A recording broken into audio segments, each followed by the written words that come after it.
نیت کرتے ہیں انشاءاللہ روزانہ کم از کم 313 بار درود پاک اور 200 بار کلمہ پاک پڑھیں گے انشاءاللہ۔ اچھا کلمہ پاک میں ایک ہدف بتاتا ہوں آپ کو، اچھا وہ کوشش کریں، 1 مہینے کا ٹارگٹ دے رہا ہوں آپ کو، اللہ کرے کہ مجھے اور آپ کو اس بار حج کی سعادت مل جائے تو ادھر کر لیں گے انشاءاللہ، ادھر نہیں جا سکے تو ادھر کر لیں گے۔ اب وہ وظیفہ ایسا ہے آپ کا ایمان تازہ ہو جائے۔ پہلے میں آپ کو اس کی فضیلت سنا دیتا ہوں۔ حدیث میں آتا ہے کہ جو 70,000 مرتبہ کلمہ طیبہ پڑھ لے اس کی مغفرت کر دی جاتی ہے، روایتوں میں آتا ہے، ٹھیک ہے 70,000 پڑھنا ہے۔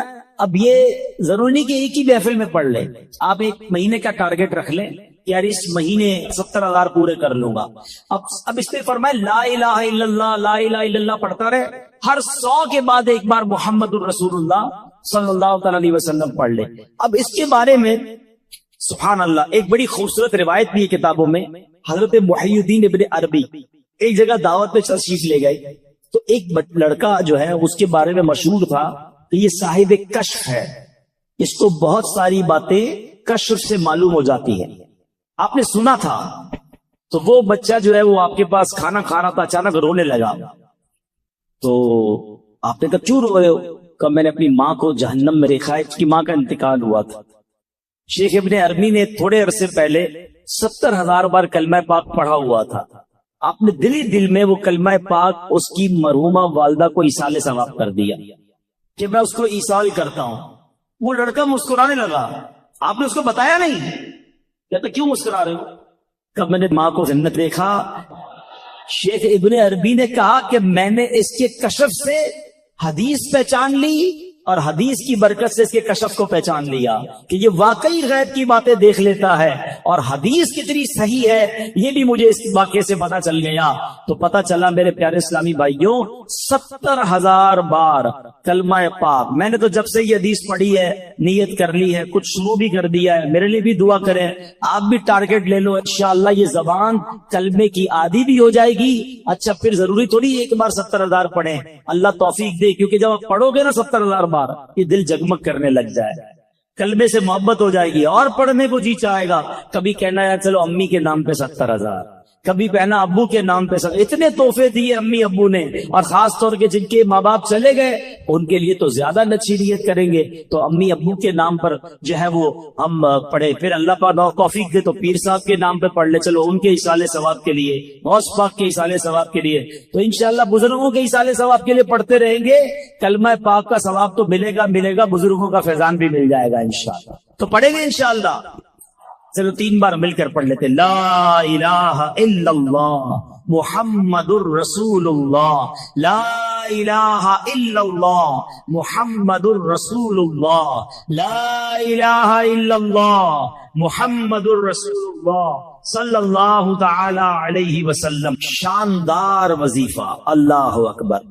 بلکہ شاید میں یہ کہوں تو غلط نہیں ہوگا کہ افضل ترین وظیفہ، جی ہاں آج اس پر بات کریں گے، اور وہ کتنا اہم ہے ہماری زندگی میں، ہمارے ایمان کے لیے، وہ بھی انشاءاللہ پتہ چل جائے گا۔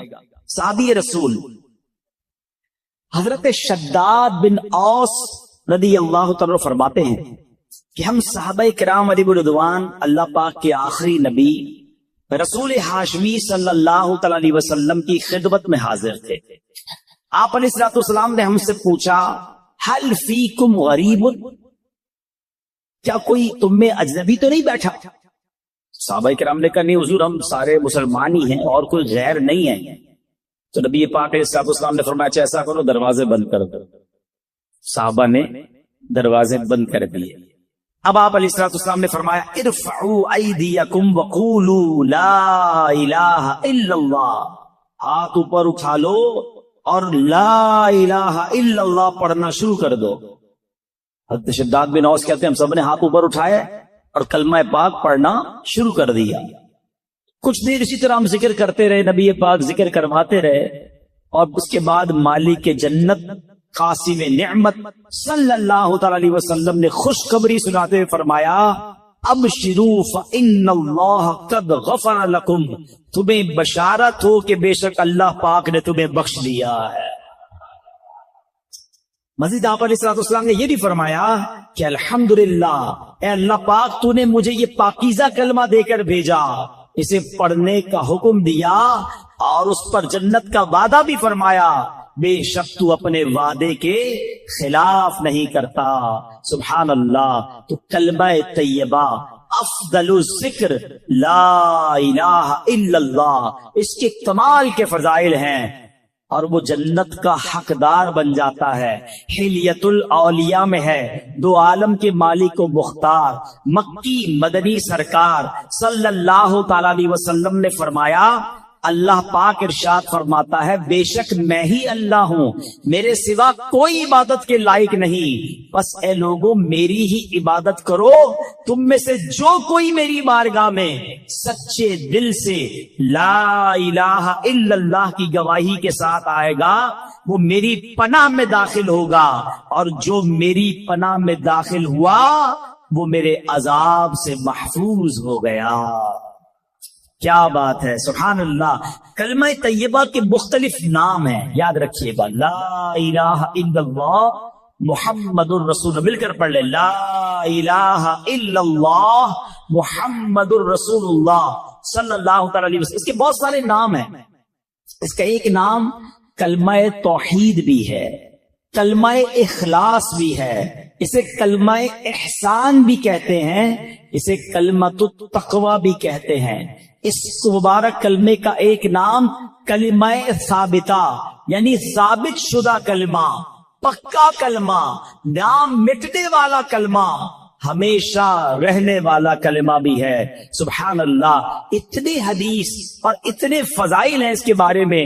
صحابی رسول حضرت ابو ہریرہ رضی اللہ تعالیٰ عنہ فرماتے ہیں، میں نے اللہ پاک کے آخری نبی رسول ہاشمی صلی اللہ تعالیٰ علیہ وسلم کی خدمت میں عرض کی، یہ بخاری شریف کی حدیث ہے کہ یا رسول اللہ صلی اللہ تعالیٰ علیہ وسلم، قیامت کے دن آپ کی شفاعت سے حصہ پانے والے خوش نصیب لوگ کون ہوں گے؟ فرمایا، اے ابو ہریرہ، میرا گمان یہی تھا کہ تم سے پہلے مجھ سے کوئی یہ بات نہیں پوچھے گا۔ نبی پاک کو یہ بھی پتا تھا سوال کون پوچھے گا مجھ سے۔ فرمایا، کیونکہ میں حدیث سننے کے معاملے میں تمہاری حرص کو جانتا ہوں۔ پھر فرمایا، اے ابو ہریرہ، قیامت کے دن میری شفاعت پانے والا خوش نصیب وہ ہوگا جو سچے دل سے لا الہ الا اللہ کہے گا۔ ایک بار پھر پڑھ لیں، لا الہ الا اللہ محمد الرسول اللہ صلی اللہ تعالی علیہ وسلم۔ حضرت عثمان بن مالک رضی اللہ تعالیٰ سے روایت ہے، رسول رحمت شفیع امت صلی اللہ علیہ وسلم نے فرمایا، جو بندہ صرف اور صرف اللہ پاک کی رضا کی خاطر لا الہ الا اللہ کہے، بے شک اللہ پاک اس پر دوزخ حرام فرما دیتا۔ ایک بار پھر پڑھ لیں، لا الہ الا اللہ محمد الرسول اللہ صلی اللہ تعالی وسلم۔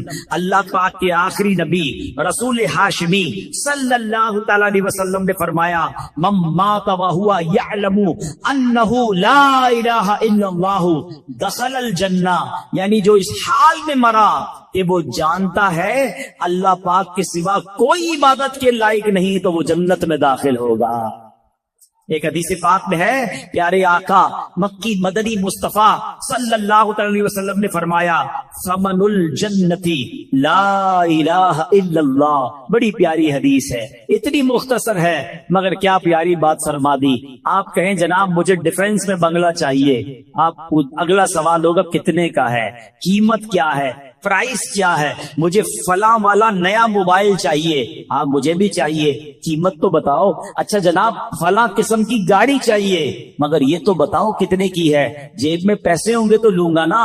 اب اگر آپ سے کوئی کہے کہ جنت کی قیمت کیا ہے، جنت کا ثمن کیا ہے، جنت کا داخلہ کیسے ملے گا، آئے ہائے، نبی پاک نے ایک لائن میں جنت کی قیمت بیان فرما دی۔ آقا فرماتے ثمن الجنہ لا الہ الا اللہ، آقا فرماتے جنت کی قیمت لا الہ الا اللہ۔